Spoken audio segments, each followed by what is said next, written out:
देखो, मार्केट हमेशा आपकी साइकोलॉजी के साथ किस तरीके से खेलता है, थोड़ा सा हम इसका एग्जांपल समझते हैं। मान लो कि आप ट्रेडिंग में बिगनर हो, तो आपने कहीं पर एंट्री बना लिया, कुछ सेटअप आपको दिखा, वहां पर आपका 1000 का प्रॉफिट हो गया। मान लो कि 1000 का आपका 1000 का प्रॉफिट हो गया। आप क्या करते हो कि आप थोड़ा सा पेशेंस रखते हो, फिर आपको सेम सेटअप आपको दिखता है, उस सेम सेटअप में भी मान लो कि आपका फिर से 1000 का प्रॉफिट हो गया। तो टोटल 2 ट्रेड का आपका प्रॉफिट हो गया 2000, यानी कि 2000। अब आप फिर पेशेंस रखते हो, फिर आपको सेम सेटअप दिखता है मार्केट में, फिर आप एंट्री बनाते हो। बट इस बार क्या होता है कि आपका स्टॉप लॉस हिट हो जाता है। स्टॉप लॉस यानी आपका लॉस हो जाता है।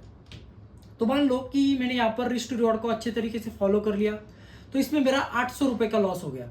मेरा जो टोटल ट्रेड हुआ वो 1 2 3 ट्रेड लिया, उसमें मेरा प्रॉफिट कितना हुआ अभी, इस स्टॉप लॉस को छोड़ के मेरा प्रॉफिट बचा अभी सिर्फ 1200 रुपए का। अब बिगनर यहाँ पर क्या गलती करता है कि उसकी साइकोलॉजी है वो मार्केट के साथ नहीं मैच होती है। उसको दिखता है सिर्फ ये 2000 का प्रॉफिट, क्योंकि मैंने तो पहले 2 ट्रेड में 2000 रुपये कमाए, अब मैं 800 रुपये का लॉस कैसे बुक कर लूँ। अब वो क्या करता है कि फिर एक बार कुछ ट्रेड प्लान करता है, अपने सेटअप से वो एकदम दूर हो जाता है और फिर वो रैंडम ट्रेडिंग करना स्टार्ट कर देता है। उसका थिंकिंग सिर्फ इतना ये रहता है कि किस तरीके से मैं फिर से इस अमाउंट को 2000 करूँ। तो उस चक्कर में वो क्या करता है, फिर एंट्री बनाता है, फिर ये 1200 के 500 रुपये रह जाते हैं, फिर ये माइनस में चला जाता है। पूरा अकाउंट जो आपका प्रॉफिट में रहता है वो पूरा माइनस में चला जाता है। तो इसका सिंपल रीजन ये है कि पहले 2 ट्रेड में आपकी साइकोलॉजी एकदम ठीक थी, जैसे ही आपका लॉस हुआ आपकी साइकोलॉजी पूरी तरीके से डैमेज हो गई और आप लॉस रिकवर के चक्कर में चले जाते हो।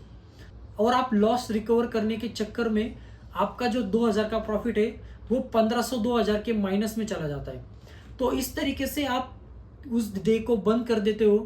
तो अब इसका सॉल्यूशन क्या है, तो जब भी आप ट्रेड प्लान करोगे, तो मान लो कि पहले ही ट्रेड में आपका 1000 का प्रॉफिट हो गया, आपका कैपिटल था कुछ 50,000, आपका कैपिटल था, उस पर आपका 1000 रुपीज़ का प्रॉफिट हो गया। तो आप डे को बंद कर दो, एकदम चार्ट वगैरह सब बंद कर दो, कहीं पर आप रेस्ट कर लो। उस दिन आप क्या करो कि चार्ट को देखो ही मत। जब तक आप चार्ट को देखोगे मार्केट हमेशा आपको बुलाएगा, हमेशा आपको बोलेगा कि यार चलो यार एक सौदा हो रहा है, आप फिर से एंट्री बना। तो वही समय होता है कि अपने आप को डिसिप्लिन रखो और एक सिंगल ट्रेड करो। प्रॉफिट होता है तो डे को बंद कर दो। अगेन फिर आपका लॉस होता है, अगर सपोज मान लो कि पहले ट्रेड में